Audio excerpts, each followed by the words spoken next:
Mereka sekarang 10 kali lebih kuat. Kalimat itu tidak datang dari barisan netizen Indonesia yang terkenal militan. Kalimat itu juga bukan klaim sepihak dari media lokal yang sedang haus prestasi. Kalimat itu keluar langsung dari mulut pelatih Jepang, sebuah negara yang selama BRDKD dianggap sebagai raja di raja futsal Asia. Dulu, Indonesia hanyalah tim penggembira. Kita adalah tim yang dikenal berisik, penuh semangat, punya supporter luar biasa. Tapi jujur saja, jarang benar-benar ditakuti di atas lapangan. Kita sering dianggap sebagai tim yang hampir menang atau nyaris membuat kejutan. Namun, di gelaran ASEAN Futsal Championship, segalanya berubah total. Indonesia tidak hanya membuat Jepang terkejut. Indonesia memaksa seluruh Asia untuk berpikir ulang tentang peta kekuatan futsal mereka. Inilah kisah tentang perjalanan bersejarah menuju final, tentang bagaimana skor 5-3 atas Jepang mengubah segalanya, dan bagaimana raksasa bernama Iran sudah menanti di puncak tertinggi. Selama bertahun-tahun, futsal Indonesia terjebak dalam siklus yang sama. Kita punya potensi, jelas. Kita punya talenta, melimpah. Tapi setiap kali kita melangkah ke level Asia, kita selalu membentur tembok besar yang sama. Jepang dan Iran. Jepang adalah simbol dari segala sesuatu yang bersifat mekanis. Mereka bermain dengan disiplin tingkat tinggi, rapi, cepat, dan sangat dingin. Menghadapi Jepang seperti melawan mesin. Mereka minim kesalahan, efisien dalam menyerang, dan mematikan dalam penyelesaian akhir. Di sisi lain, Indonesia sering dicap sebagai tim yang emosional. Kita bermain dengan nyali, tapi sering kehilangan kontrol. Kita cepat panas, tapi mudah terpancing provokasi. Label itu melekat selama bertahun-tahun. Media Asia melihat kita sebagai tim yang menghibur secara visual, tapi lemah secara taktis saat berhadapan dengan kedisiplinan tingkat dewa. Namun, kemenangan atas Jepang di babak gugur kemarin bukanlah keajaiban yang jatuh dari langit dalam semalam. Ini adalah hasil dari sebuah proses panjang di balik layar yang jarang tersorot kamera. Indonesia mulai membenahi akarnya. Bukan lagi sekadar mengasah fisik, tapi merevolusi cara berpikir di atas lapangan. Malam itu, di bawah arahan pelatih Hector Suto, Indonesia tampil dengan wajah yang berbeda.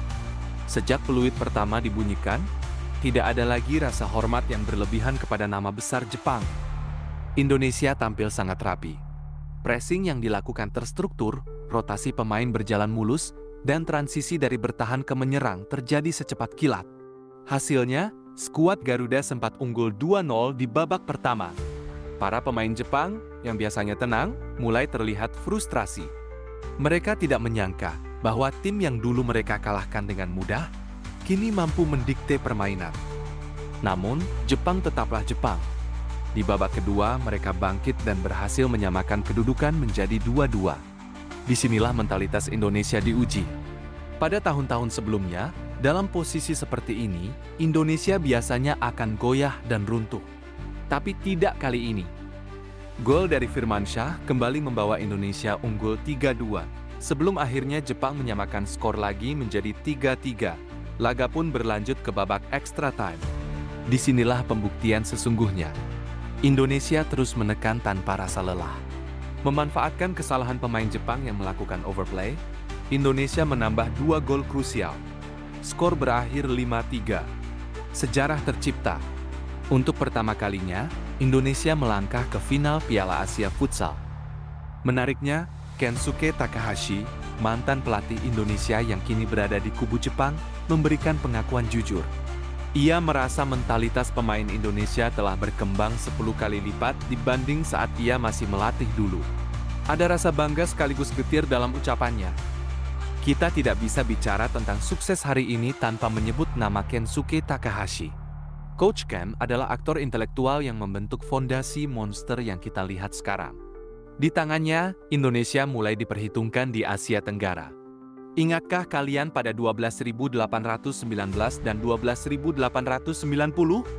Indonesia mulai konsisten di papan atas EFF dan mulai menembus semifinal di level Asia U20. Dari skuad U20 didikan Kensuke inilah lahir tulang punggung tim senior saat ini. Nama-nama seperti Ahmad Habibi, Shauki Saud, dan talenta-talenta emas lainnya bukan lagi pemain berbakat yang mentah.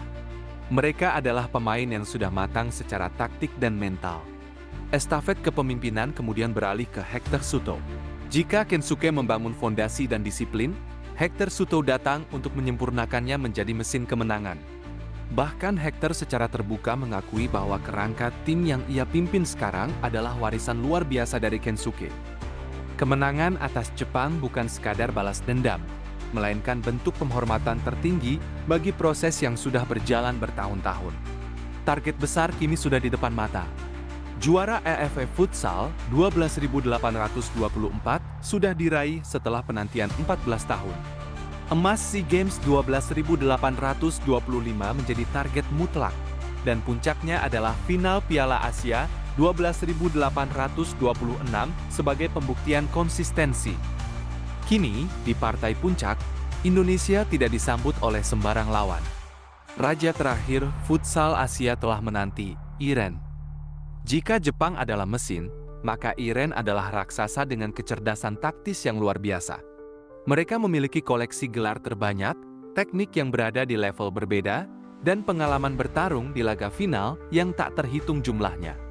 Iren tidak hanya kuat secara fisik, mereka tahu cara menghancurkan mental lawan perlahan-lahan. Namun, Indonesia datang ke final dengan satu senjata rahasia. Mereka bermain tanpa beban. Mengalahkan Jepang sudah membuktikan bahwa tidak ada yang mustahil. Tim yang bermain tanpa beban adalah tim yang paling berbahaya di dunia. Apapun hasil di papan skor nanti, satu hal yang tidak bisa dibantah. Futsal Indonesia telah naik kelas. Kita bukan lagi tim yang sekadar hampir. Kita bukan lagi tim yang hanya ramai di media sosial, tapi layu di lapangan. Indonesia kini adalah ancaman nyata bagi dominasi lama Asia. Dari penggembira menjadi penantang, dari kejutan menjadi ancaman. Inilah era baru futsal Indonesia. Selamat datang di masa depan merah putih.